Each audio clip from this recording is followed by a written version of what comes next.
नमस्कार। मैं डॉक्टर सौरभ शर्मा से आचार्य इतिहास।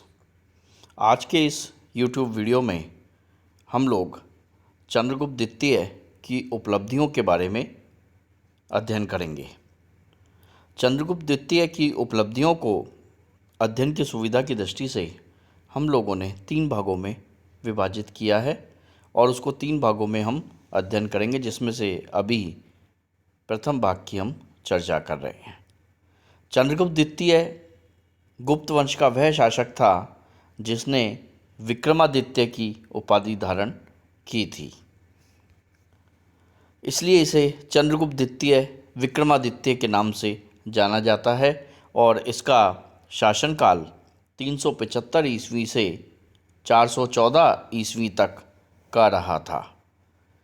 करीब 39 वर्ष तक इसने शासन किया था और प्राचीन भारतीय इतिहास के बहुत ही महत्वपूर्ण शासकों में चंद्रगुप्त द्वितीय विक्रमादित्य की गिनती होती है। समुद्रगुप्त के पश्चात जब गुप्त वंशावली में उसके पुत्र चंद्रगुप्त द्वितीय का नाम मिलता है, जैसा कि अभी मैंने बताया, चंद्रगुप्त की लोकप्रिय उपाधि विक्रमादित्य है।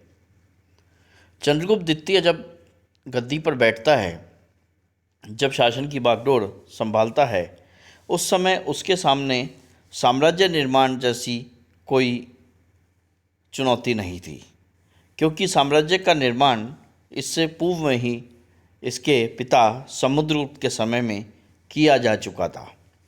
अब उस साम्राज्य को सुदृढ़ बनाना, प्रशासनिक दृष्टि से उसे संभालना और सुरक्षित बनाए रखना, यही चंद्रगुप्त द्वितीय के सामने कुछ चुनौतियां थी। इस दृष्टि से चंद्रगुप्त द्वितीय बहुत ही कूटनीतिक एवं दूरदर्शी शासक था। उसने सबसे पहले वैवाहिक संबंधों के द्वारा साम्राज्य को सुदृढ़ करने का प्रयास किया। उसने विभिन्न वैवाहिक संबंध विभिन्न राजवंशों, जो कि तत्कालीन रूप से प्रमुख राजवंश होते थे, उनके साथ उसने वैवाहिक संबंध स्थापित किए और अपने प्रभाव क्षेत्र में वृद्धि की। जैसे नागपुर में उत्पन्न कुबेर नागा के साथ विवाह किया। ये नागवंश की राजकुमारी थी। चंद्रगुप्त विक्रमादित्य की पुत्री के प्रभावती गुप्ता के जो पूना ताम्रपत्र हैं और रिठपुर ताम्रपत्र हैं, उनमें यह स्पष्ट रूप से उल्लेखित है कि चंद्रगुप्त विक्रमादित्य ने नागकुल में उत्पन्न कुबेर नागा के साथ विवाह किया था। नागवंश, जैसा कि अभी मैंने बताया, कि तत्कालीन भारत का एक प्रतिष्ठित वंश था, जिसकी अनेक शाखाएं भारतवर्ष के विभिन्न प्रदेशों में शासन कर रही थी। चंद्रगुप्त द्वितीय के जब नागवंश के साथ वैवाहिक संबंध स्थापित हो गए, तो नागवंश गुप्त वंश के मित्र के रूप में सहयोगी बन गया। दूसरा विवाह संबंध जिस दूसरे राज्य के साथ किया गया, उसका नाम था वाकाटक। वाकाटक वंश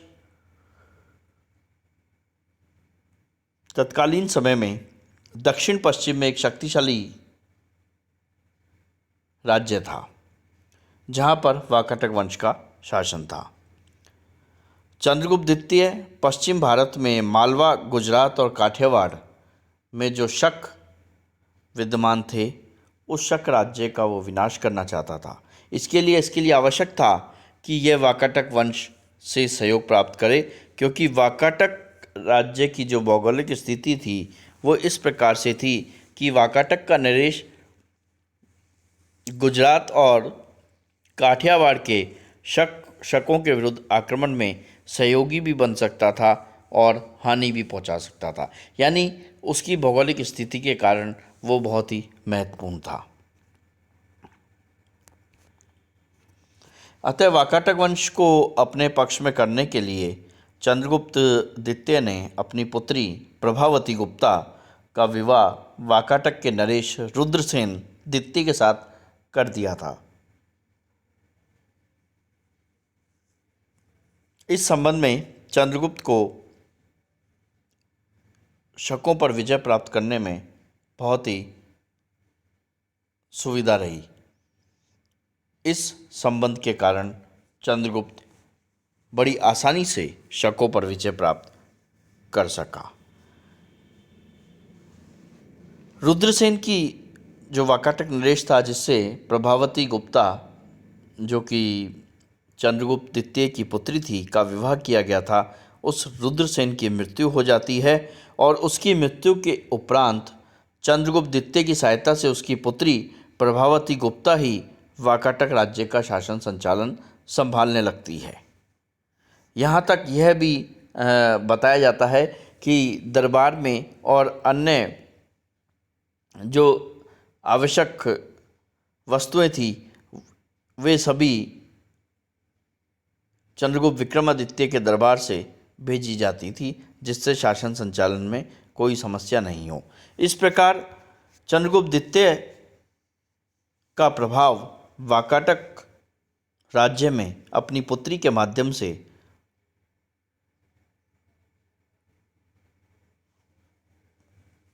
बहुत बढ़ गया था, अत्यधिक बढ़ गया था। इस प्रकार हम देख सकते हैं कि चंद्रगुप्त द्वितीय ने वाकाटक वंश के साथ जो विवाह संबंध स्थापित किया वह इसके लिए राजनीतिक दृष्टि से बहुत ही महत्वपूर्ण सिद्ध हुआ, जो कि बाद में शकों के विरुद्ध विजय में इससे बड़ी आसानी रही। इसके अतिरिक्त चंद्रगुप्त द्वितीय विक्रमादित्य के द्वारा कुंतल राजवंश से भी वैवाहिक संबंध स्थापित किया गया। शांति वर्मा के तालगुंड स्तंभलेख में यह उल्लेखित है कि कदम वंश के शासक काकुस्थ वर्मा की राजकन्या गुप्त कुल में दी गई थी। यानी काकुस्थ वर्मा ने अपनी एक राजकन्या का विवाह चंद्रगुप्त विक्रमादित्य के पुत्र कुमारगुप्त के साथ किया था।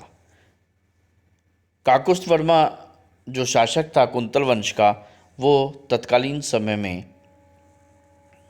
शासन कर रहा था और उसने अपनी पुत्री या राजकन्या का विवाह कुमारगुप्त के साथ किया था, जो कि चंद्रगुप्त का पुत्र था।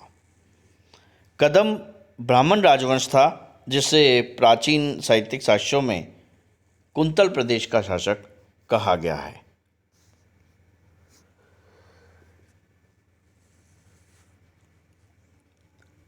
मुंबई प्रांत के दक्षिणी भाग और कर्नाटक राज्य के उत्तरी भाग कुंतल राज्य के अंतर्गत आता था। ये कुंतल राज्य की जो स्थिति थी वो मुंबई प्रांत के दक्षिण में और कर्नाटक राज्य के उत्तर में थी। भोज ने जो अपनी रचना लिखी है श्रृंगार प्रकाश, उसके अनुसार चंद्रगुप्त विक्रमादित्य ने कालिदास को कुंतल नरेश के पास राजदूत बनाकर भी भेजा था।